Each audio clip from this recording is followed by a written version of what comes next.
دن normal طریقے پر جلدی جلدی گزر جائے گا، اور یہ 40 دنوں میں پوری دنیا گھومے گا. اس کا مشن ہوگا پوری دنیا میں گھوموں اور لوگوں کو بہکاؤں اور لوگوں کے ایمان پر میں ڈاکہ ڈالوں. وہ اپنی جنت کو لے کر چلے گا، دوزخ کو لے کر چلے گا. ایک ہاتھ میں جنت، ایک ہاتھ میں دوزخ ہوگی. وہ لوگوں کو جنت میں ڈالے گا، دوزخ میں ڈالے گا. تو حضرت عیسیٰ علیہ السلام اسے قتل کرے گے. اب دجال ہے کیا؟ وہ انسان ہے یا کوئی ٹیکنالوجی ہے؟ تو دجال کے بارے میں یہ ہے کہ دجال انسان ہے، اس کی جنس انسان ہے. حدیث میں اللہ کے نبی صلی اللہ علیہ وسلم نے ابو داؤد میں فرمایا کہ اس کے ماں باپ بھی ہے. اس کے ماں باپ کو 30 سال تک کوئی اولاد نہیں ہوئی، اس کے بعد یہ پیدا ہوا. اور دجال انسان ہے مگر انسانوں جیسی طاقت نہیں ہے، اس کی طاقت جناتوں سے زیادہ ہے. اللہ تبارک و تعالی نے اسے ہمارے لیے امتحان بنا کر بھیجا، اسی لیے اللہ نے ہی اسے طاقت دی، تصرفات دیے ہیں. وہ مردے کو زندہ کرے گا، زندے کو مردہ کرے گا، وہ نابینا کو بینا کرے گا، وہ بنجر زمین کو زرخیز کرے گا، وہ لوگوں کی مدد کرے گا، لوگوں کو سزا دے گا. جو اسے مانے گا اس کی زندگی جنت بنا دے گا، جو اسے نہیں مانے گا اس کی زندگی دوزخ بنا دے گا، اس کا جینا اجیرن کر دے گا، مشکل کر دے گا. تیسرا سوال یہ ہے کہ دجال پیدا کب ہوا؟ 2 جواب حدیث میں ہے. پہلا جواب یہ ہے کہ ما من نبی الا قد انذر قومه بالدجال ونوح قد انذر قومه بالدجال. ابن ماجہ کی یہ حدیث ہے. فرماتے اللہ کے نبی صلی اللہ علیہ وسلم کہ ہر نبی نے اپنی قوم کو دجال سے ڈرایا، اور نوح علیہ السلام کا خصوصی طور پر نام آیا اس حدیث میں کہ انہوں نے اپنے زمانے میں اپنی قوم کو دجال سے ڈرایا. تو علماء کی ایک جماعت کہتی ہے نوح علیہ السلام کے زمانے میں یہ پیدا ہو چکا تھا، مگر یہ حدیث تھوڑی سی طاقتور نہیں ہے، یعنی تھوڑی سی کمزور ہے. اس سے زیادہ طاقتور اور صحیح حدیث بخاری، مسلم اور ابو داؤد میں آئی ہے جو بڑی صحیح ہے. فرماتے ہیں کہ سلیمان علیہ السلام کے دور کا آغاز ہوگا اور داؤد علیہ السلام کے دور کا اختتام ہوگا. حضرت سلیمان علیہ السلام جب بادشاہ بنے گے اور نبی بھی بنا دیا جائے گا تو وہ دیکھے گے کہ بہت سارے جنات سرکش ہے جو انسانوں کو پریشان کر رہے ہیں. وہ سرکش جناتوں کو قید کر دے گے اپنے زمانے میں، اور ساتھ ہی ساتھ دجال کو بھی قید کر دے گے. کیوں؟ کیونکہ دجال کو بھی مسیحا کہا جاتا ہے، حضرت عیسیٰ علیہ السلام کو بھی مسیحا کہا جاتا ہے. دونوں میں فرق کیا ہے؟ دجال کا مسیح صحیح سے ہے کہ گھومنے پھرنے والا. وہ اس زمانے میں سلیمان علیہ السلام کے زمانے میں گھومے گا اور مخلوقات کو پریشان کرے گا. مخلوقات حضرت سلیمان علیہ السلام کے دربار میں آئے گی اور شکایت کرے گی کہ ہمیں پریشان کر رہا ہے.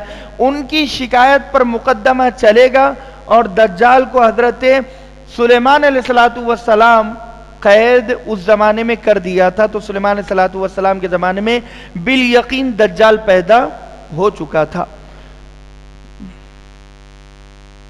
تیسرا یہ سوال ہے کہ دجال ظاہر کب ہوگا؟ دجال جس زمانے میں آئے گا اس کی کچھ نشانی بیان کرنے سے پہلے آپ اتنا سمجھ لیجئے کہ ایران میں اصفہان ایک صوبہ ہے. اصفہان ایک بڑا صوبہ ہے، جیسے ہمارے میں یو پی ہے، ایم پی ہے، اے پی ہے، ایسے اس ایران کا بڑا صوبہ اسٹیٹ اصفہان ہے. اصفہان کا ایک چھوٹا سا شہر، چھوٹی سی بستی ہے جس کو یہودیہ کہتے ہیں. یہودیہ کہتے ہیں اور یہودی وہاں پر زیادہ رہتے ہیں. یہودیوں کی تجارت، زراعت، یہودیوں کا پورا خاندان وہاں پر چھپا ہوا ہے. وہ اس بستی سے نکلے گا. ایران میں جو اصفہان صوبہ ہے وہ اصفہان میں یہودیہ بستی سے ظاہر ہوگا. اب آخری سوال یہ ہے کہ کیا دجال کی کسی سے ملاقات ہوئی ہے؟ حضرت ابو تمیم داری رضی اللہ عنہم یہ عیسائی تھے، سفر کر رہے تھے سمندر میں، جو کشتی ہوتی ہے ان کے قافلے کے ساتھ وہ سفر کر رہے تھے. اس زمانے میں وہ عیسائی تھے اور یمن کے رہنے والے تھے، قبیلے جذام سے ان کا تعلق تھا. تجارت کی غرض سے وہ سفر پر نکلے. وہ سفر پر جب نکلے تو بھٹک گئے. لعیبا من البحر شہرن، حدیث میں ہے کہ 1 مہینہ سمندر کی موجوں سے وہ کھیلتے رہے. سمندر کی موجیں انہیں ادھر ادھر کرتی رہی. 1 مہینے تک وہ بھٹکتے رہے. جب وہ بھٹکے تو ایک مقام پر، ایک جزیرے پر پہنچے. وہ لوگ جزیرے پر اترے تو دیکھا کہ گھنی جھاڑیاں ہیں، جنگل ہے، بیابان ہے، کوئی انسان وہاں پر ہے نہیں. وہ انسان کی تلاش میں آگے بڑھتے رہے. جب وہ آگے گئے تو حیران اور پریشان ہو گئے کہ وہاں پر انہیں ایک جانور نظر آیا جس کا ذکر حدیث میں جساسہ ہے.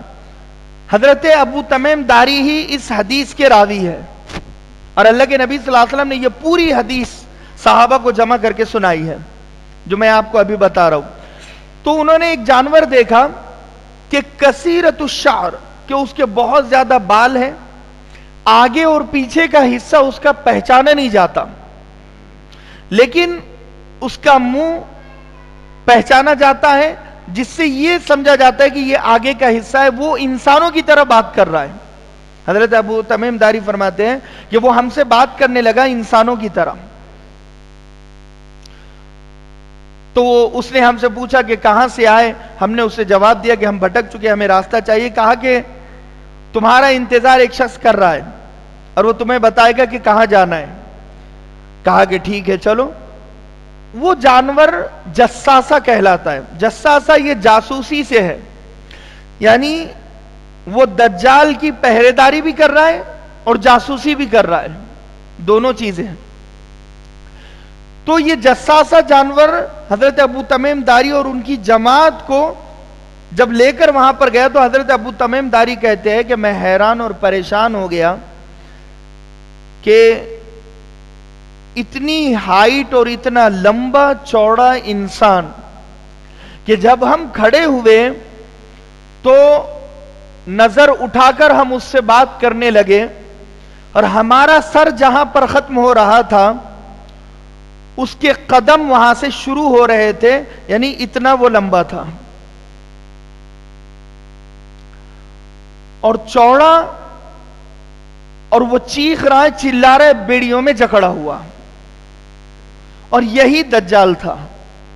تو حضرت ابو تمیم داری اس سے قریب ہوئے تو اس نے 4 سوال کیے. وہ 4 سوال بہت اہم ہیں جو میں نے اتنی بات شروع سے بتائی نا. وہ 4 سوال اگر ہمیں یاد ہو گئے تو ہم سمجھ جائیں گے کہ دجال کس زمانے میں نکلے گا. پہلا سوال اس نے پوچھا کہ نخل بیسان کا کیا حال ہے. نخل عربی میں کہتے کھجور کو، اور بیسان ایک شہر کا نام ہے جو فلسطین میں ہے. وہ شہر کھجوروں کی پیداوار میں مشہور تھا، یعنی اچھی اعلیٰ کوالٹی کی کھجور جو نکلتی ہے وہ بیسان کے باغوں سے نکلتی ہے اور پوری دنیا میں اس کی تجارت ہوتی ہے. بیسان سے جو کھجوریں نکلتی ہے وہ کھجوریں پوری دنیا میں پہنچتی ہے. تو غرض ایک زمانہ تھا کہ فلسطین کی پوری تجارت بیسان کے کھجوروں پر ہوتی تھی. عرب میں جو کھجوریں، اجوا کھجوریں جو آج بھی پہنچتی ہے وہ کہیں نہ کہیں نخل بیسان سے پہنچتی تھی اس زمانے میں. ابھی اس کا کیا حال ہوا وہ میں بتاؤں گا. اس نے پوچھا نخل بیسان کا کیا حال ہے. حضرت ابو تمیم داری کہنے لگے آباد ہے اور کھجوریں نکل رہی ہے. وہ کہنے لگا ان قریب وہ اجڑ جائے گا، ایک بھی کھجور وہاں سے نہیں نکلے گی.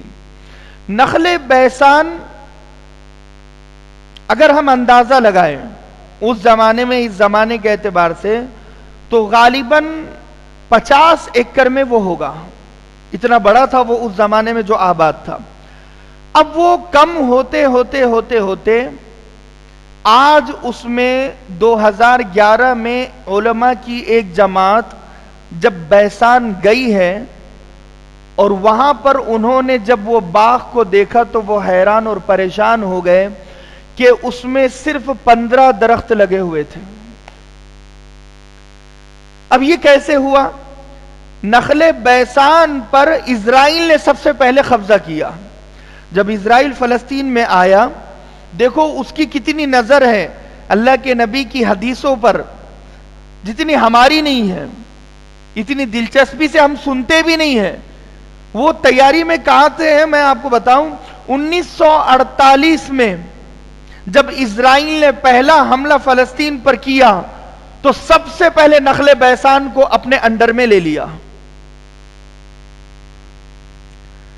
وہاں کے کسانوں کو بھگا دیا گیا جو کھجوروں کی کاشت کرتے تھے۔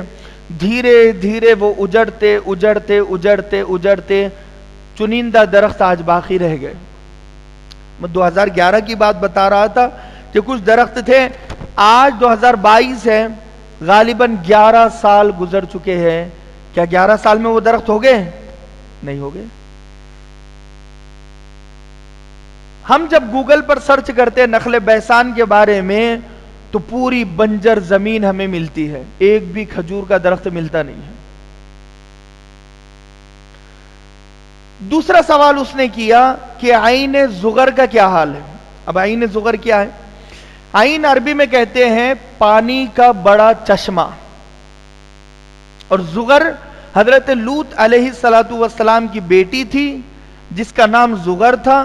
حضرت لوط علیہ السلام کی بیٹی کا انتقال اس مقام پر ہوا تھا، اور اس کے قریب لوط علیہ السلام کی بستی واقع تھی، لوط علیہ السلام کی قوم وہاں رہتی تھی، تو ان کی قبر وہاں پر بنی حضرت زغر کی جو ان کی بیٹی تھی۔ تو ان کی قبر سے لگ کر ایک پانی کی جھیل ہے، ایک چشمہ ہے، اسے کہتے ہیں عین زغر۔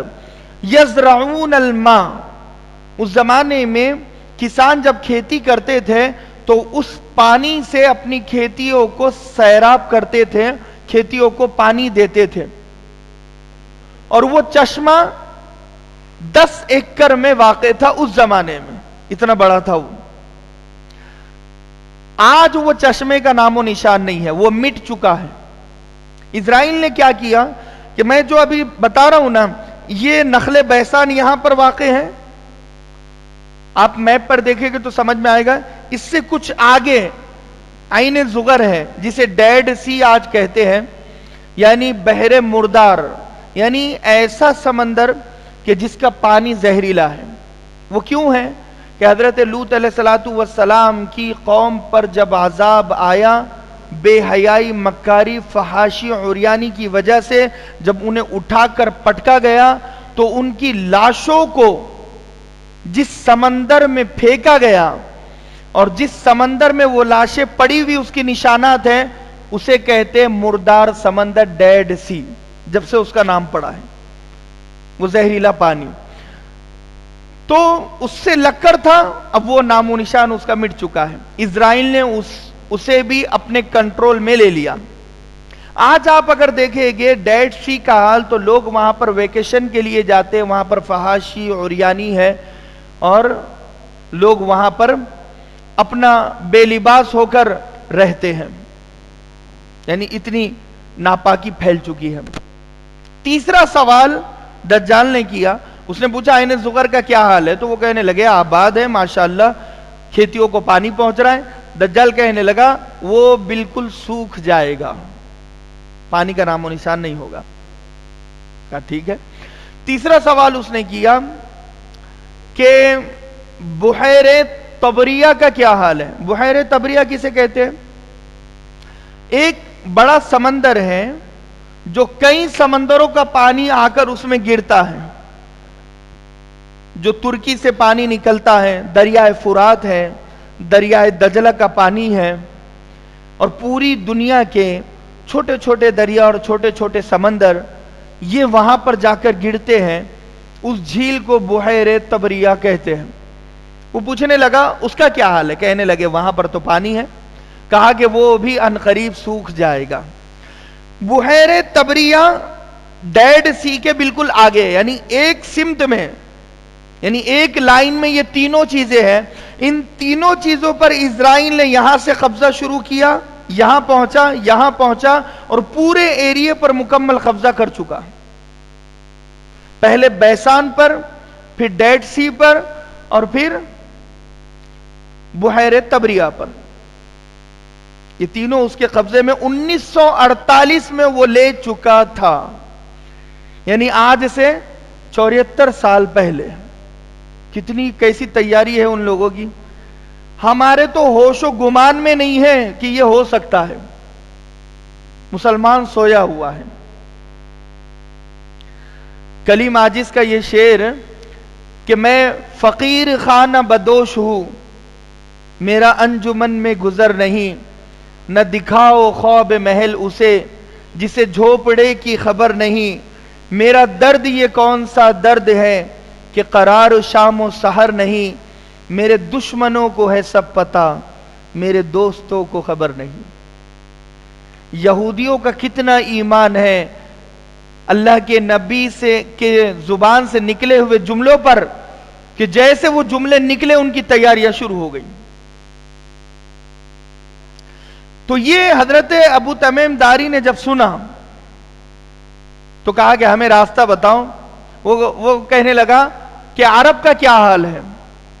تو ابو تمیم داری کہنے لگے ایک شخص آیا ہے, محمد نام ہے, اس نے ابھی نبوت کا دعویٰ کیا ہے اور لوگ اسے پریشان کر رہے ہیں. دیکھو دجال بھی اس مقام پر داعی بن گیا.